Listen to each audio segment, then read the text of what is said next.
Olá pessoal, tudo bom? Esse vídeo é destinado para você que vai começar a sua carreira de professor agora, seja porque você acabou de terminar uma licenciatura ou seja porque você decidiu mudar de área. A gente traz aqui 9 dicas excelentes que vão te dar um norte bem legal de alguns processos importantes quando você decide virar professor. Meu nome é Marília Rios, esse é o canal da Canvas. Não deixe de curtir, compartilhar e ativar o sininho, porque aí você vai saber toda vez que a gente tiver um vídeo novo.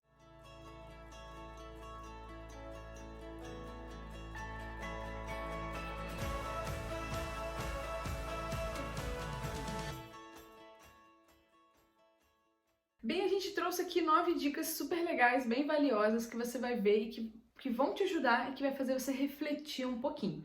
Então é legal que você assista todas as dicas e depois pare um pouquinho para pensar em refletir em cada uma delas, combinado?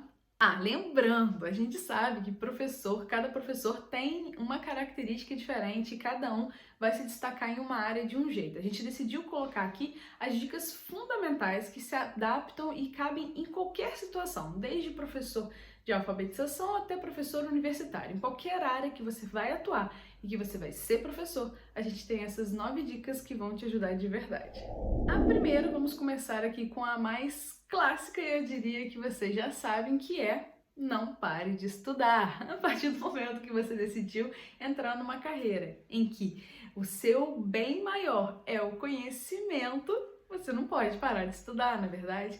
Então, sempre se inserir em algum processo de aprendizagem.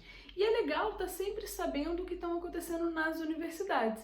Então, fazer uma pós-graduação, fazer um mestrado, doutorado, vai deixar mais antenado das coisas que estão acontecendo. Então, é legal que você faça alguns cursos online, que você esteja sempre atualizado, sabendo as coisas que estão sendo ditas na educação, mas ao mesmo tempo, se possível, começar a inserir na sua vida profissional essa carreira também de pesquisador em paralelo. Então, começar a fazer uma pós-graduação, lato sensu, depois um mestrado, quem sabe um doutorado, de acordo com os seus objetivos.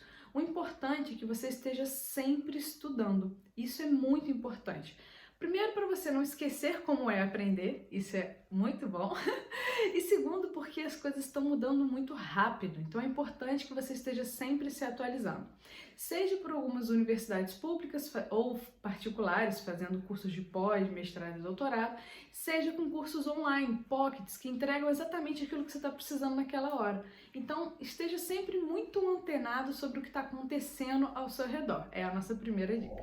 A segunda, que para mim é, na verdade, a mais importante de todas, que é: busque um referencial teórico educacional. Eu falo isso o tempo inteiro na minha vida e eu acho que isso é extremamente importante. Você, na profissão de professor, vai trabalhar com aprendizado. Então é legal que você saiba o que para você é aprendizado, que esteja claro para você quais são os processos que a criança passa ou que o adulto passa para aprender, quais são as formas diferentes de aprendizado, segundo quem, qual referencial teórico, qual referencial teórico eu vou me pautar para poder pensar sobre educação, para poder tomar as decisões na minha aula. Isso é muito importante, porque a partir do momento que eu tenho um referencial, que eu falo, nossa, eu concordo com isso aqui, eu sigo esse referencial, todo o seu processo de sala de aula vai fazer sentido. Vou dar um exemplo comigo. Eu tenho 2 referenciais teóricos que conversam, mais sérios, né? Que é o modelo dos campos semânticos, do professor Romulo Lins, a Maria do Melquides e colaboradores, e Vygotskiana Marília Sou. Vygotskiana eu sou, sei lá como é que falei. Enfim, então eu tenho muito claro para mim como que é o processo de aprendizagem, onde que eu posso atuar como professor, segundo o meu referencial teórico. E aí as minhas avaliações, as minhas aulas, todas elas têm tudo a ver com isso que eu acredito. E aí eu tenho um conforto muito grande para fazer aqueles processos, porque não é achismo, não é porque alguém me falou, não é porque o professor que eu tive aula fez, então eu tô fazendo igual. Então é muito legal que você tenha o seu referencial educacional, que isso vai te dar uma certa paz na hora que você estiver trabalhando. Terceira dica muito importante e muito difícil quando a gente está começando em educação, na carreira de professor, que é ser profissional, entender as suas horas de trabalho. É interessante que quando você vira professor, acabou, você não tem mais nada na sua vida que você faça que você não pense em educação. Você tá vendo um filme, você tá pensando, nossa, eu podia usar isso na minha aula. Você vê uma série, você fala, caramba, essa série não tem nada a ver com eu poderia usar isso na minha aula. Você sai na rua pra andar de patins e fala, nossa, fiz esse movimento aqui, acho que eu podia falar sobre isso na aula. Tá numa roda de conversa com a tua família, eles te falam alguma coisa e falam, nossa, gente, será que isso é verdade? Eu preciso ver isso pra falar com meus alunos. Ou seja, a gente quando vira professor, o tempo inteiro a gente está pensando na sala de aula. É inevitável, é impressionante. Mas não se esqueça que essa é a sua profissão. Então determine horas e momentos para fazer pré-aula, para estudar o seu referencial teórico educacional, para ter lazer também, para você não ficar o tempo inteiro só com essa sensação de que você está sempre trabalhando. Então lembre-se que a profissão de professor é uma profissão como qualquer outra e você tem que ter horário de trabalho, não é para exceder, para não cansar e nem acabar desistindo de ser professor por causa disso. A quarta dica está ligada às dicas anteriores. Estipule metas de estudo e trabalho. Isso é muito importante. Então, por exemplo, eu quero fazer doutorado.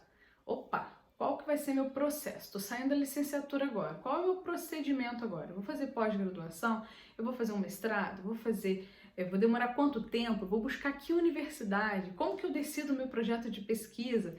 Isso tudo você deve colocar num cronograma. Estabelecer o tempo para fazer cada uma dessas coisas, porque tira a ansiedade, que a gente está sempre achando que está atrasado, que deveria estar lendo, que deveria estar estudando, que deveria estar à frente. Então, quando você desenha quais são as suas metas na sua vida profissional de professor, você consegue fazer tudo com mais calma. Se você quiser saber um pouquinho mais sobre esse caminho da licenciatura até o doutorado, até o pós-doc, comenta aqui que a gente faz um vídeo bem calmo, detalhado, explicando os processos seletivos, como que você pode fazer, como é que faz pesquisa, etc e tudo mais. Combinado? Ainda nessa dica 4, quando a gente fala de estipular meta, também está ligado à hora-aula. Como a gente, professor, às vezes, em maioria dos lugares que a gente vai trabalhar, se não for concurso, é por hora-aula. E aí, às vezes, você se vê com 60 horas-aula semanais. E aí, quanto mais tempo você está em sala de aula, menos tempo você tem de planejamento. Isso acaba estressando muito, muita sala de aula, acaba deixando a gente muito cansado, muito estressado, sem tempo para planejar, e aí acaba dando uma aula ali, né, do jeito que dá, no tempo que dá. Então, estipule suas metas de pesquisa e de avanço profissional com relação ao estudo e também estipule suas metas de quantidade de aula que você quer dar. Porque depois de um tempo, a gente começa a ter muitos convites para dar aula para os professores, né? É muito legal isso. Só que você vai ter que aprender a dizer não para algumas coisas para poder fazer outras. Se você for dar 60 horas semanais, talvez seja um pouquinho mais difícil ter vida social e estudar, porque muito tempo é muito cansativo. Sala de aula gasta muita energia, não é verdade? Então estipule a sua meta, no máximo de hora-aula que você vai trabalhar por semana. Nossa quinta dica, ela é muito importante e às vezes parece que ela é difícil de fazer, mas, cara, depois que você começa a fazer, sua vida melhora muito, que é ouvir os alunos. Mas não só ouvir os alunos, ouvir o que eles têm para dizer, a opinião deles e usar aquilo para tomada de decisão. Mudar o seu processo de sala de aula de acordo com o que eles falarem. Se eles acharem, professor, assim não tá dando, eles falam, não, como é que vai ser então? Por que é importante ouvir os alunos? Você, como professor, você vai formar e vai continuar estudando. E as gerações vão mudando. E uma das melhores formas de entender essas mudanças é ouvindo os alunos, entendendo e adaptando as suas aulas junto com eles. Traga sempre eles para a decisão. Gente, vamos fazer desse jeito? Vocês acham que é possível? Vocês acham que não é possível? O que vocês acharam? O que vocês não acharam? Muda isso, muda aquilo. É muito importante ouvir e tomar decisões a partir da opinião dos alunos. Sexta dica, isso foi uma coisa que eu demorei para entender, que foi libertador. Deu aula agora no ano de 2021, tá fazendo seus cadernos, suas anotações, tudo bonitinho, chegou 2022, joga tudo fora. Que isso, mas tá doida? Não, vai dar muito trabalho. Tente não repetir. Por quê? Se você começa a dar a mesma aula todo ano, você não está adaptando as suas aulas aos seus alunos, que estão mudando todo ano. É claro que você pode ter lá aquele slide que vai te ajudar, pode ter aquelas anotações mais importantes, mas tenta sempre mudar as suas aulas para que elas estejam mais conectadas com o padrão e com esse novo aluno que você está encontrando. Para isso, é melhor você não ter tudo prontinho, arrumadinho, direitinho, porque senão você vai acabar usando aquilo que já está pronto.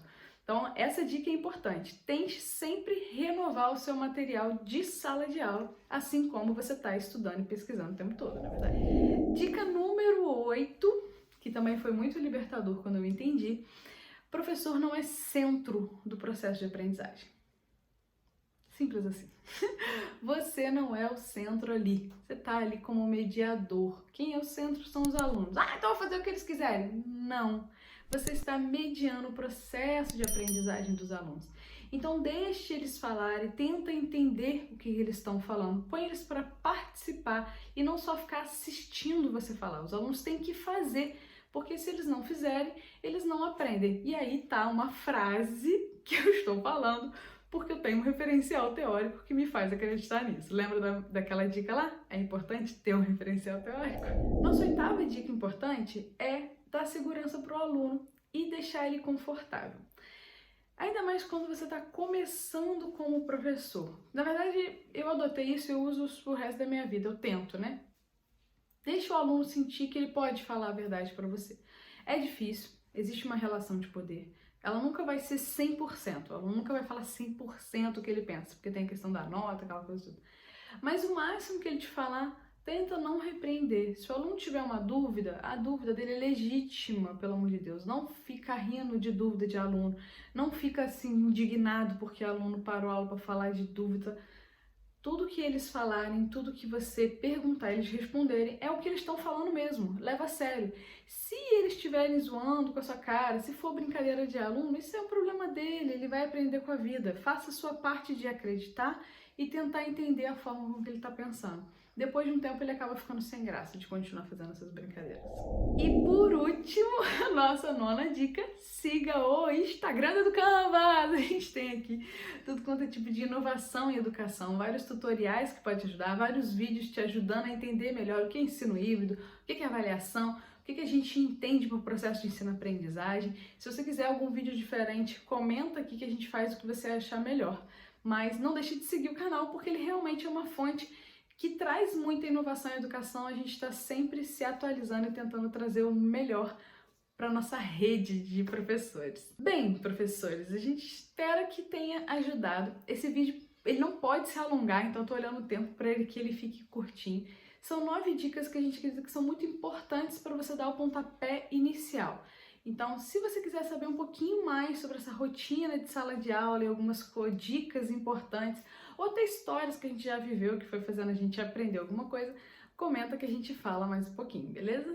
Obrigada por estar aqui e até a próxima. Um abraço!